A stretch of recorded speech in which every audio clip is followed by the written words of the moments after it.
In our very first example, we imagine an urn with 5 beads, 3 blue, 2 red. To review, to compute the probability distribution of one draw, we simply listed out all the possibilities, there were 5, and then for each event, we counted how many of these possibilities were associated with that event.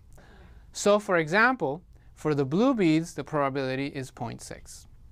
For more complicated examples, however, these computations are not necessarily straightforward.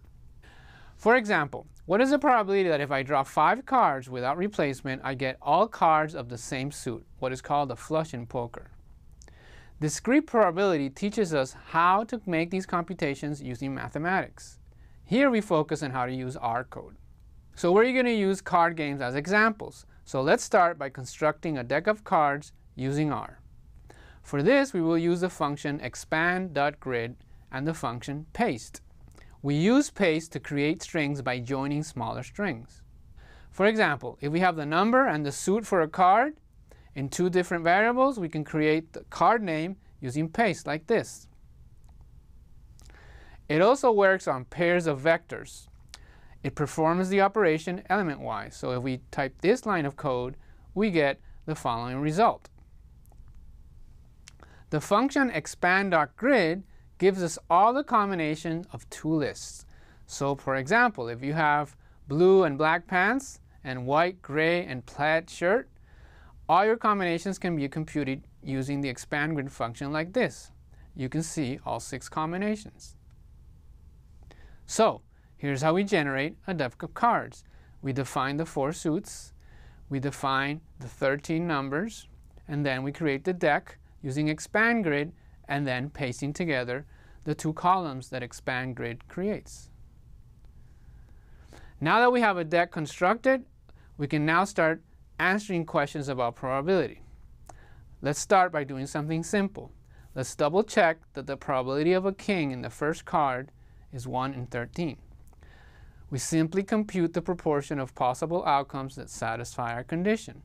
So we create a vector that contains the 4 ways we can get a king. That's going to be the king's variable.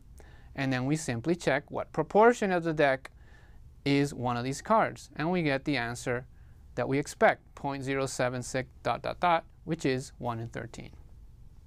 Now, how about the conditional probability of the second card being a king, given that the first was a king? Earlier we deduced that if one king is already out, then there's 51 left, so the probability is 3 in 51. But let's confirm by listing out all possible outcomes. To do this, we're going to use the combination and permutation functions that are available from the gtools package. The permutation functions computes for any list of size n all the different ways we can select R items. So here's an example. Here are all the ways we can choose 2 numbers from the list 1, 2, 3, 4, 5. Notice that the order matters. So 3, 1 is different than 1, 3, so it appears in our permutations. Also notice that 1, 1, 2, 2, and 3, 3 don't appear, because once we pick a number, it can't appear again. Optionally, for this function permutations, we can add a vector. So for example, if you want to see 5 random 7-digit phone numbers out of all possible phone numbers, you could type code like this. Here we're defining a vector of digits that goes from 0 to 9 rather than 1 through 10. So these 4 lines of code generate all phone numbers, picks 5 at random, and then shows them to you. To compute all possible ways that we can choose 2 cards, when the order matters, we simply type the following piece of code. Here we use permutations. There's 52 cards. We're going to choose 2, and we're going to select them out of the vector that includes our card names, which we called deck earlier. This is going to be a matrix with 2 dimensions, 2 columns, and in this case, it's going to have 2,652 rows. Those are all the permutations. Now, we're going to define the first card and the second card by grabbing the first and second columns using this simple piece of code. And now we can, for example, check how many cases have a first card that is a king. That's 204. And now, to find the conditional probability we ask what fraction of these 204 have also a king in the second card. So in this case, we type the following piece of code. We write this, we add all the cases that have king in the first, king in the second, and divide by the cases that have a king in the first. And now we get the answer 0.058 ... which is exactly 3 out of 51, which we had already deduced. Note that the code we just saw is equivalent to this piece of code where we compute the proportions instead of the totals. And this also gives us the answer that we want, 3 out of 51. This is an R version of the multiplication rule, which tells us that probability of P given A is equal to the proportion of A and B, or the probability of A and B, divided by the proportion of A, or the probability of A. Now, what if the order does not matter? For example, in blackjack, if you get an ace and a face card or a 10, it's called a natural 21, and you win automatically. If we want to compute the probability of this happening, we want to enumerate the combinations, not permutations, since the order doesn't matter. So if we get an A and a king and an A, it's still a 21. We don't want to count out twice. So notice the difference between the permutations functions, which list all permutations, and the combination function, where order does not matter. This means that 2, 1 doesn't appear because 1, 2 already appeared. Similarly, 3, 1 and 3, 2 don't appear.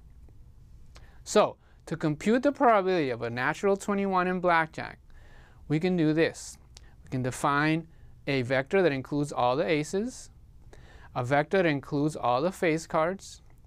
Then we generate all the combinations of picking 2 cards out of 52, and then we simply count. How often do we get aces and a face card? And we get the answer 0.048 ... Now, notice that in the previous piece of code, we assumed that the aces come first. This is only because we know the way that combination generates and enumerates possibilities. But if we want to be safe, we can instead type this code, which considers both possibilities. We get the same answer, and again, this is because we know how combinations works and how it lists the possibilities. Instead of using combinations to deduce the exact probability of a natural 21, we can also use a Monte Carlo to estimate this probability. In this case, we draw 2 cards over and over and keep track of how many 21s we get. We can use the function sample to draw a card without replacement like this. Here's one hand.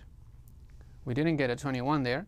And then check if one card is an ace and the other is a face card or a 10. Now we simply repeat this over and over, and we get a very good approximation, in this case 0.0488.